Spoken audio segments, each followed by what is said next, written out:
You finally did it. You hit the number, you got the promotion, you bought the thing, you won. But then you sat down in your living room, looked around, and realized you don't feel any different. In fact, you feel a little worse. There's this weird, quiet panic in your chest that says, is this it? Welcome to the success paradox.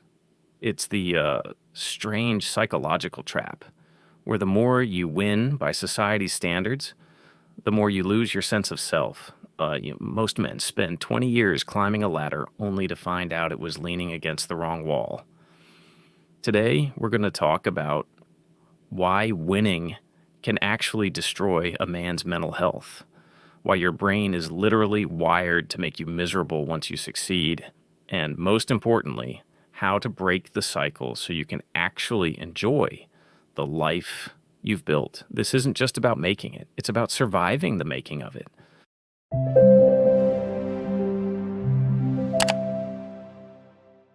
Part 1, the performance trap, modern hustle culture. Let's get real for a second. We live in a world that's constantly screaming at you. If you aren't waking up at 4 a.m., drinking butter coffee, and building a six-figure side hustle by noon, you're told you're failing. We've turned success into a spectator sport. Back in the day, if you were the most successful guy in your village, you knew it because you had a roof over your head and your family was fed. Today, you're not competing with the guy next door. You're competing with an AI-filtered version of a multimillionaire on Instagram who is literally paid to look more successful than he is. This creates a digital shadow. You start performing for an audience that doesn't actually care about you. You buy the watch to impress people you don't even like. You post the win just to feel that 3-second hit of dopamine when the likes roll in. But here's the paradox. The more you perform success, the less you actually feel it. You're building a brand, but you're starving the man behind the brand. The social media comparison engine. Your brain isn't built to see 500 winners every single morning before you've even brushed your teeth. It's a comparison engine that never turns off. We've replaced actual competence with the appearance of competence. I see guys all the time who are winning on paper. They have the followers, the status, the gear, but they are some of the loneliest men I've ever met. Why? Because when your success is built on how others see you, you become a slave to their opinion. If the crowd stops clapping, your success vanishes. That's not power, that's a prison. Part 2, the comparison detox. So, how do we actually fix this? If the modern world is a giant comparison engine, how do you pull the plug? You need a comparison detox. This isn't about deleting your apps and moving to a cabin in the woods. Although some days that sounds pretty good. It's about changing the way your brain processes status. We have to move from external validation, which is a drug that always runs out, to internal standards, which is a fuel that never stops. Step 1, audit your information diet. Think about who you follow, like you think about what you eat. If you eat junk food, you feel like garbage. If you follow people who only show their highlight reels, you're going to feel like your behind-the-scenes life is a failure.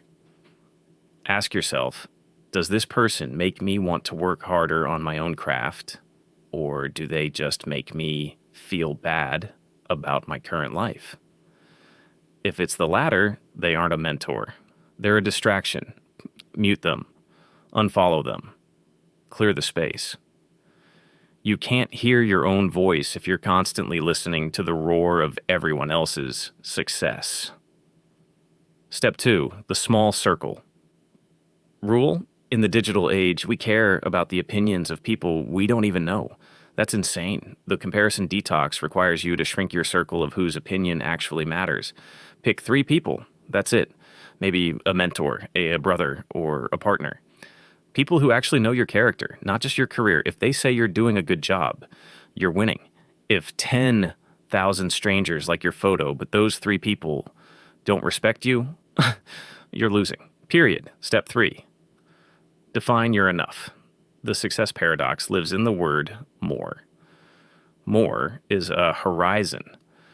No matter how far you walk, it's always the same distance away. To detox, you have to define enough.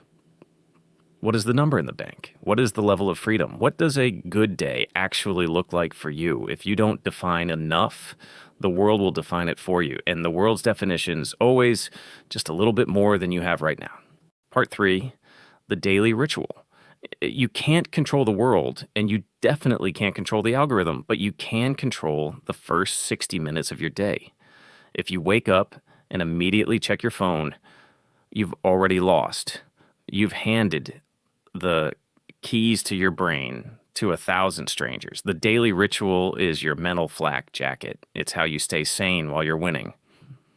Phase 1, the input blackout. For the first hour of the day, no digital inputs, none. No emails, no news, and definitely no social media. Your brain is most plastic in the morning. It's ready to be molded. If the first thing you mold it with is someone else's vacation photos or a stressful headline, you're starting the day in a defensive crouch. Instead, sit with the silence. It's the most powerful tool a man has. Spend 10 minutes just breathing or looking out a window. It sounds too simple, right? That's why nobody does it, and that's why everyone is anxious.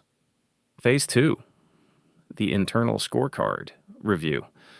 Get a notebook, not an app, a physical piece of paper. Write down 3 things you're going to do today that have nothing to do with money or status. Maybe it's being fully present during a conversation with your kid. Maybe it's hitting a personal best at the gym. Maybe it's just finishing a difficult task without complaining.